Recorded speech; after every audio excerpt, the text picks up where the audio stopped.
आप सभी को नमस्कार। आज हमारे मध्य आदरणीय आनंद सिंह गहरवार जी हैं, जो कि मूलतः रीवा मध्य प्रदेश के रहने वाले हैं और अभी मुख्य रूप से इंदौर में रहते हैं और अन्य मत पंथ संप्रदायों का इन्होंने विशेष अध्ययन किया है। प्रकृति, पर्यावरण, पशु, नदी, जल, पर्वत, इन सब पर इनका विशेष अध्ययन है। इन सारे विषयों को अच्छे से समझते हैं और सबसे हर्ष का विषय यह है कि आनंद जी ने जो ये हमारी पुस्तक है विकास वर्सेस डेवलपमेंट, इसका पूरा अध्ययन किया है। तो आनंद जी, कैसी लगी है पुस्तक? सबको नमस्ते, प्रणाम।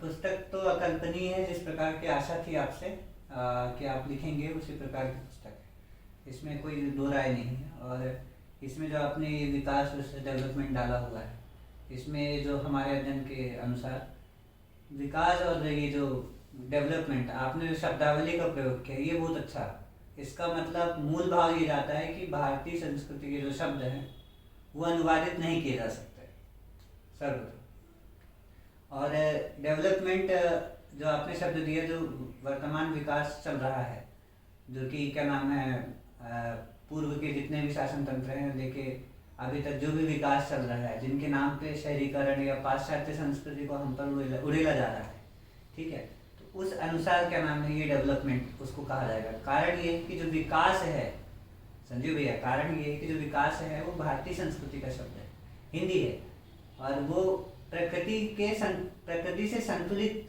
होकर के विकास हो सकता है। प्रकृति के विरोध जा करके उसके समस्त नियम मानदंडों का खंडन करके और एक अप्राकृतिक पाश्चात्य संस्कृति को उड़ेल दिया जाए, वो विकास नहीं होगा। इसके लिए डेवलपमेंट शब्द ही ठीक है।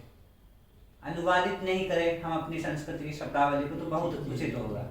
यही हमारा एक मतलब इसमें मत है। और भी कई हैं, मतलब इसका नामकरण बिल्कुल ही सटीक है, बिल्कुल सटीक नामकरण है। इसमें कोई इसके अन्यथा कोई दूसरा नाम हो नहीं सकता था। नहीं, बिल्कुल नामकरण भी सटीक है। और ये आपके क्या नाम है, जो लोगो है या जो भी कहें, चित्र कहने, ये भी बहुत अच्छा है, एकदम प्राकृतिक चित्र है। जी गौवंश चित्र है, साथ ही क्या नाम है आपके बिल्कुल पूर्ण प्राकृतिक वातावरण के साथ एकदम कृषि विज्ञान। क्यों पढ़नी चाहिए यह पुस्तक, आप ही के शब्दों में? जी हमारे अनुसार पुस्तक इसलिए पढ़नी चाहिए क्योंकि हम प्रातः काल जब से उठते हैं सुबह से और रात को सोते हैं, तो हम अपने भी जितना वातावरण का जो परिवेश देख रहे हैं, और वो जो दूषित परिवेश है जो कि अप्राकृतिक तौर पे चल रहा है, कहीं ना कहीं एकदम से जो आप कह लें वैज्ञानिकीकरण के हिसाब से चल रहा है, वर्तमान वैज्ञानिकीकरण भी ना कहने, जो साइंटिफिक कहने आपके जैसे आपने विकास तो क्या है कि ये जो चल रहा है, इसको हम बिल्कुल मतलब ये जानने के लिए कि प्रकृति का कितना विरोध हुआ इस मैटर पर, तो ये इसीलिए बहुत आवश्यक है इस पुस्तक में कि हम जो हमारा ये विकास हो ही नहीं रहा है, क्योंकि भारत जिस दिशा की ओर जा रहा है विकास के नाम पर, है ना, वो एक पूरी की पूरी राक्षसी व्यवस्था है।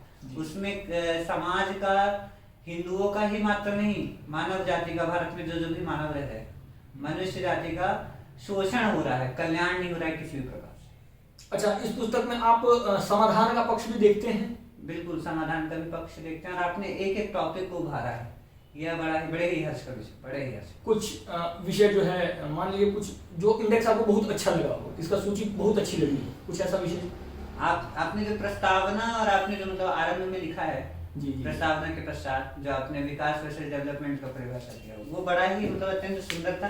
कारण ये था कि आपने उसमें मतलब जीवन के मतलब जो भी पहलू हैं आमतौर पे, उसको पूरा सारांश डाला आपने प्रस्तावना के बाद, ये विकास वर्सेस डेवलपमेंट तो प्रस्तावना में भी, और फिर उसके बाद जो भी अन्य विषय है, कृषि इत्यादि, ये वैज्ञानिकीकरण वगैरह से संबंधित, तो जो भी विषय हैं इसमें संजीव भैया, हमें ये बहुत प्यारा लगा कि आपने मतलब सर्वप्रथम ये बताने की कोशिश की कि मतलब हमारी लाइफ आरंभ कहाँ से होती है और रात में जब हम विश्राम करते हैं तो हम समाप्त कहाँ से करते हैं। तो उस बीच मानव की जितनी भी परिस्थितियां हैं, चाहे वो रोड हो, चाहे वो दूध मिलना हो, या मतलब छोटी से छोटी लेके बड़ी से बड़ी इंडस्ट्री तक आपने उभारा। ये सबसे अच्छा विषय था कि मतलब प्रकृति का विरोध कहाँ कहाँ से हो रहा है, हर प्रकार से। यदि रोड बन रहा है या कोई भी मतलब डेवलपमेंट हो रहा है, तो उसमें प्रकृति का कितना विरोध है, ये आपने मतलब इस बात पर उभारा। ये मुझे बड़ा ही मतलब अच्छा लगा, बड़ा ही। कुछ छूटा नहीं है ना? नहीं, कुछ नहीं छूटा हमारे अनुसार। कारण ये कि आपने जो एक आपने क्या नाम है, एक शहर की जीवन से लेकर के गांव के जीवन में भी जो भी प्रकृति का विरोध हुआ इन द नेम ऑफ डेवलपमेंट, वो आपने पूरा का पूरा दर्शाया है इस पुस्तक कि रोड से लेकर के ये जो हम बाजार से वस्तुएं खरीदते हैं, कृषि से संबंधित जो शोषण हो रहा है प्रकृति का, कि बैल के स्थान पे जैसे ट्रैक्टर आ गया, और आपके क्या नाम है अन्य यंत्र आ गए, है ना, यहाँ तक कि हमारे प्राकृतिक संसाधनों के साथ खिलवाड़ हो रहा है। किसके नाम पे? डेवलपमेंट के नाम पे। और हम जिस ओर बढ़ रहे हैं भैया, वो क्या है? वो हमारी संस्कृति नहीं है। अगर हमारी संस्कृति नहीं है तो उसमें समूल रूप से कल्याण संभव नहीं है। उसमें क्या होगा? मनुष्यता का शोषण मात्र होगा, और ये शोषण हो ही रहा है। क्योंकि इसके जो लाभ हैं, ऐसा नहीं डेवलपमेंट का लाभ नहीं भैया, लाभ है। अजीब पक्ष है, लेकिन अभी आप समझिएगा, आपको बड़ा ही आनंद लगेगा। आपकी पुस्तक के अनुसार ही बात करूंगा। कारण ये कि पुस्तक मुझे बड़ी भागी परिपेक्ष को देखते हुए, क्योंकि अभी जैसे कोरोना भी आया, आपने देखा होगा, तो इसमें भी प्रकृति का बड़ा ही विरोध था। प्रकृति के विरोध के कारण ही यदि जो इस व्याधि में मानते हैं कि इस व्याधि का वास्तव में अस्तित्व है, तो ये लोग विश्वास कर रहे हैं विश्वास, और ये बात बिल्कुल छाती ठोक के बोल रहे हैं कि इसमें क्या है, प्रकृति का ही विरोध हुआ, इसीलिए इस बीमारी की ये बीमारी उत्पत्ति हुई। तो ये मैंने क्या बोला, डेवलपमेंट का लाभ है। अभी बात बड़ी अजीब लगी होगी। हाँ, डेवलपमेंट का लाभ है, लेकिन वो क्षणभंगुर लाभ है, वो थोड़े समय का लाभ है। उस थोड़े समय के लाभ की लालसा के चक्कर में जो मानव है, जो मनुष्य है, वो क्या कर रहा है? वो प्रकृति का विरोध करके पर्यावरण को प्रदूषित कर रहा है। ठीक है, जिसके कारण क्या हो रहा है? मानव को जो थोड़ा सा लाभ हुआ, प्रकृति उससे कई गुना अधिक हानियां देके जा रही है, वो ये नहीं देख रहे हैं। और इस पुस्तक में आपने वही बताया कि व्याधि के सूरत में, व्याधि की शक्ल में, ठीक है, आपकी क्या नाम है, शारीरिक संरचना की शक्ल में, ठीक है, खाद्य पदार्थों की शक्ल में, ठीक है, हर चीजों की शक्ल में, यहाँ तक कि मार्ग से लेके संसाधन, वाहन, एवरीथिंग, क्योंकि ये जो बढ़ रहा है, जिस प्रकार से भारत अग्रसर है, वो पूरी की पूरी क्या है? वो प्रकृति के विरोध की व्यवस्था है, जिसको आज अगर वो ना हो, ये प्रकृति विरोधी व्यवस्था ना हो, आपने ये भी बताया, जैसे इंडस्ट्री ना हो किसी गांव में, या रोड ना बनी अच्छे डामर वाली, या आपके क्या नाम है, होटल ना खुले, है ना, ढाबे ना खुले, ठीक, तो या आप कह रहे हैं प्रकृति का विरोध ना हो, तो कहेंगे अरे क्या विकास हुआ? विकास ही नहीं हुआ। जबकि इनको खुद बहुत अच्छे से पता है ये बात कि विकास ये नहीं है, ये डेवलपमेंट है, अर्थात राक्षसी व्यवस्था। विकास हमारी भारतीय संस्कृति का हिंदी शब्द है। बिल्कुल। और शब्दावली कभी भी पूर्णतः जो टर्म है, जो टर्मिनोलॉजी है, जो टर्म्स होते हैं किसी भी संस्कृति के या किसी भी कल्चर के, वो कभी भी पूर्णतः अनुवादित नहीं हो सकते। कारण ये है कि दोनों की परिभाषाएं भिन्न भिन्न होती हैं। बिल्कुल। उदाहरण के तौर पे जहन्नम या नरक एक नहीं हो सकता। भले ही कितना अनुवाद पुस्तकों में हेवन को स्वर्ग नहीं कह सकते। आपने भी बहुत अच्छा प्रकाश डाला था कि काऊ को गाय नहीं कहा जा सकता। कारण ये है कि गाय जो शब्द है उसकी मान्यता भिन्न है, उसकी परिभाषा भिन्न है। उसी प्रकार से जो प्रकृति का विरोध हो रहा है उसे हम विकास नहीं कह सकते, डेवलपमेंट नहीं कह सकते, विकास नहीं कह सकते। डेवलपमेंट कहिए आप, अंग्रेजी लाइए, आप अन्य भाषाओं में कह दीजिए जो भारतीय संस्कृति की भाषा नहीं है। तो इस पर आपने उभारा, और केवल शब्दावली पर ही नहीं, इसकी क्या क्या हानियां हैं आपने ये उभारा, बहुत अच्छा लगा मुझे। और प्रकृति के अनुसार ना चलने पर क्या क्या हानियां हो रही हैं, प्रकृति के अनुसार चलने पर क्या क्या लाभ होते हैं, और कैसे हमारा अपना कुछ है ही नहीं। आज का जो ये तथाकथित जो विकास है, इसमें हमारा अपना कुछ नहीं, हमारी संस्कृति का अपना कुछ नहीं। हम आडंबर ले रहे हैं, हम आडंबर जीवन जी रहे हैं, और वो कहाँ से ले रहे हैं? हम वो ले रहे हैं पाश्चात्य संस्कृति, जो कि पाश्चात्य संस्कृति वो खुद कहती है पाश्चात्य संस्कृति की हम पिछड़े हुए, हमारा पूर्णतः विकास नहीं हुआ। वो क्षणभंगुर लाभ होता है डेवलपमेंट से, समुचित लाभ नहीं होता है। कारण ये है कि मानव जाति के अन्य जितने भी स्थावर जंगम है, विष्णु, जितने भी स्थावर जंगम है, सबका क्या नाम है, शोषण हो रहा है, सबका शोषण हो रहा है। जबकि अगर हम एक एनालिसिस करें पर्यावरण का, तो हमारे यहाँ पढ़ा जाता है पारिस्थितिक तंत्र, इकोसिस्टम कहते हैं, मतलब समूल रूप से सबकी बैलेंसिंग लाइफ होनी चाहिए। तो ये जो डेवलपमेंट हो रहा है, या जो भी तथाकथित विकास हो रहा है, तथाकथित जो भी विकास है डेवलपमेंट है ना, तो development in the name of विकास तो ये जो भी विकास है ये अभी तक उत्पन्न नहीं हुआ। कारण ये है कि विकास हो ही नहीं रहा है, डेवलपमेंट है, एक राक्षसी तंत्र है ये, इसके अंदर कुछ नहीं। प्रकृति असंतुलित होती जा रही है, लगातार असंतुलित, निरंतर असंतुलित प्रकृति।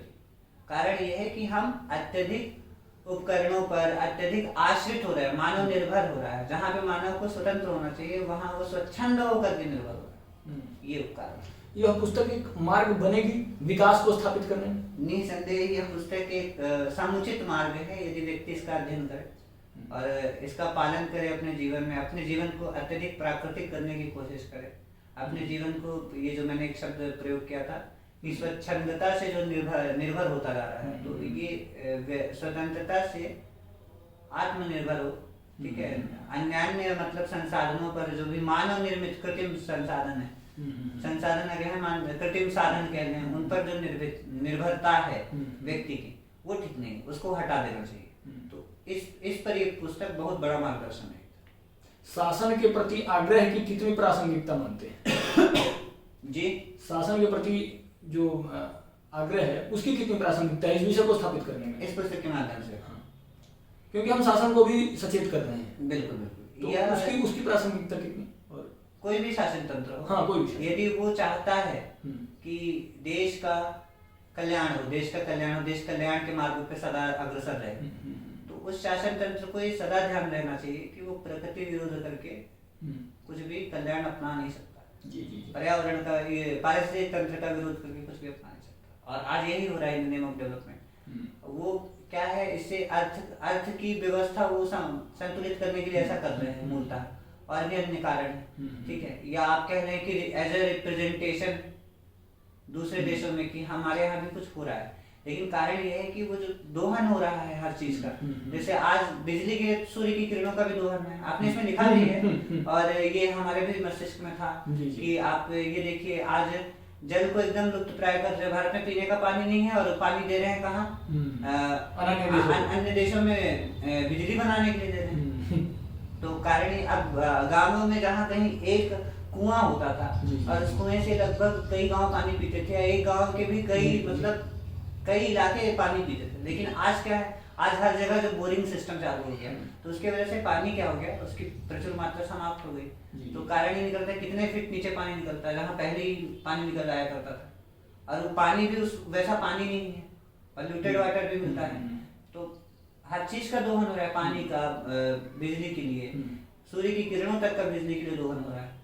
तो जितना भी ये जो दोहन प्रक्रिया है, दोहन का कहना मतलब ये जो वर्तमान में जो प्रकृति के साथ शोषण प्रक्रिया है, कई सालों से निरंतर चला रहा है। तो यदि ये प्रकृति का ध्यान नहीं रखेंगे तो प्रकृति इनका ध्यान रखना छोड़ देगी, और प्रकृति ने ध्यान रखना छोड़ा तो मनुष्य जाति मात्र नहीं, समूल सृष्टि का विनाश है। ये तो आधुनिक ये साइंस भी मानता है। तो प्रकृति का ध्यान रखना, अगर हम प्रकृति का ध्यान रखेंगे तो प्रकृति हमारा ध्यान रखेगी। तो ये पुस्तक मतलब अत्यधिक अच्छी लगी मुझे। आनंद जी, प्रसन्नता के लिए आपको बता दूं, आप बहुत अत्यधिक प्रसन्न होंगे। यह पुस्तक 3 भाषाओं में अनुवादित हो चुकी है जी, तमिल में, अंग्रेजी में जी, और कन्नड़ में जी। इसका अनुवादन पूर्ण हो चुका है जी। और हम ऐसा प्रयास कर रहे हैं कि विश्व की सभी भाषाओं में अनुवादित हो। जी, विश्व की सभी भाषाओं में, मतलब जो यूरोपियन लैंग्वेजेस हैं उसमें भी हम अनुवादन करने का प्रयास कर रहे हैं, क्योंकि उनको हम भाषा नहीं कहते हैं, लैंग्वेज है वो तो। हाँ। सर्वप्रथम तो जो भी भारतीय प्रदेश हैं या जो भी कल्चरल चीजें हैं वहाँ की भाषा में, जैसे गुजराती है, बंगाली है, प्रथम जो मतलब प्रयास करें। बिल्कुल प्रथम तो उसी में प्रयास है, जैसे पहले हमने तमिल में और कन्नड़ में प्रयास किया, लेकिन जो एक बड़ा विजन है कि संपूर्ण मानव जाति के संज्ञान में हमेशा आ जाए। क्योंकि आप देखें ना, विदेशों में भी मतलब ये बात ठीक है अपने स्तर पे, क्योंकि विदेशों में भी वो लोग अत्यधिक प्रकृति का ही अवलंबन लेना चाह रहे हैं और अग्रसर भी हैं। बिल्कुल। और उनकी छोड़ी हुई चीजों पर हम लोग जा रहे हैं, हम लोग प्राकृतिक कृत्रिम ढंग से हम लोग जीवन जीना नहीं, वो ऐसा मात्र मैंने इसलिए कहा आनंद जी, क्योंकि वैश्विक सत्ता द्वारा यहाँ की नीति संचालित हो रही है। बिल्कुल। तो अगर वहां तक भी हमारा जो संदेश जाता है तो मुझे लगता है कि अगर वहीं से ये मैसेज आ जाए कि नहीं, काऊ नहीं गाय, अगर वहीं से मैसेज आ जाए तो मुझे लगता है कि मूलतः भारतीय संस्कृति के जितने भी शब्द हैं वो क्या है, किसी को कभी भी हेट नहीं करते, अपमानित नहीं करते। एक बात आप और समझिए, जैसे गाय शब्द है, हालांकि क्योंकि गाय हमारे लिए माता का स्वरूप है, उसमें क्या कहा जाता है कि समस्त देवी देवताओं का वास होता है। और यदि मतलब जो लॉजिकल लोग हैं, जो धर्म में नहीं मानते, जो धर्म में जगत जीना नहीं चाहते, या जो धर्म में जीवन जीना नहीं चाहते, जगत बोल के, तो जो जीना नहीं चाहते, तो उनके लिए भी क्या नाम है, यदि वो भी एक मतलब तार्किक दृष्टि से देखें तो बड़े ही सम्माननीय शब्द हैं, है ना।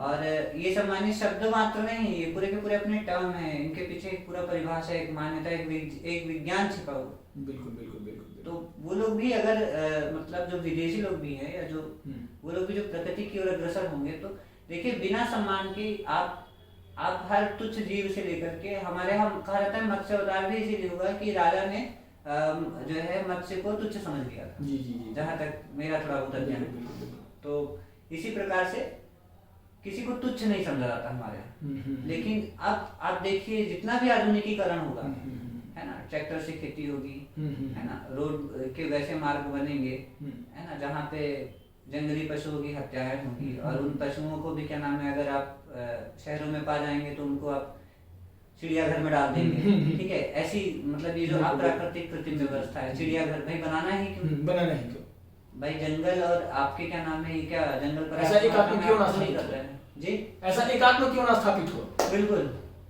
तो ये क्या है, हालांकि साइंस भी पढ़ा रहा है ये कि पारिस्थितिक तंत्र, लेकिन कहाँ है असंतुलित जीवन, प्रकृति का एकदम विरोध जीवन, जो कि हमारी भारतीय संस्कृति के तो एकदम विरोध है इसका। तो कंक्लूसिव रूप से ये कह सकते हैं, एक तो हमारे शब्दों को स्थापित कर रही है पुस्तक, बिल्कुल।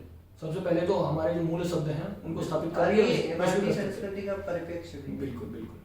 और यही भारतीय संस्कृति की आशा है कि भारत पुनः जो है प्रगतिमय बने। बिल्कुल। मैं आप सबको बता दूं, यह पुस्तक बड़े ही सामान्य शुल्क में सुलभ है, इसका मूल्य भी मात्र 25 रुपये है, और अभी तो हम कुरियर के माध्यम से ही दे रहे हैं, पोस्ट ऑफिस से हम कुरियर करते हैं और उसी से भेजते हैं, क्योंकि अमेजन और फ्लिपकार्ट का आलम्बन अभी हम नहीं ले रहे हैं किन्हीं कारणों से।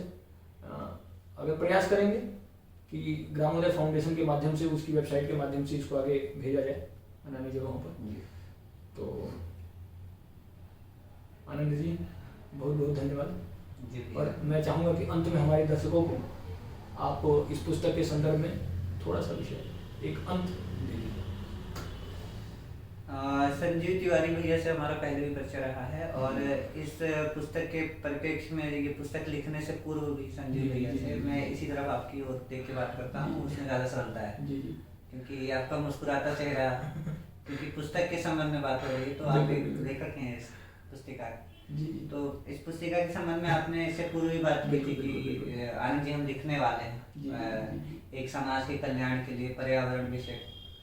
तो हमने कहा ठीक है। अब हमने इसको पढ़ा तो इसमें हमें वही चीज़ें मिली जो हमारे मस्तिष्क में चल रही थी भारतीय संस्कृति के इतिहास को पढ़ करके, कि हमारा जो जीवन था कितना प्रगतिमय था। हम अपने इतिहास को देखते हैं, अपने पूर्वजों को देखते हैं, हमारी मतलब हमारे यहाँ जितने भी मत फैले हुए हैं, चाहे वो हमारे यहाँ हिंदू मत हो या हिंदू धर्म हो, और अन्य अन्य मत पंथ, जैन, बौद्ध, जो भी भारतीय संस्कृति के लोग हैं, उनके यहाँ हमारे यहाँ जो भी प्राकृतिक व्यवस्था थी, नेचुरल व्यवस्था, उस व्यवस्था मूलक का ये पर्याय है, उस व्यवस्था का ये नियम है एक तरीके से सारांश में ये पुस्तिका।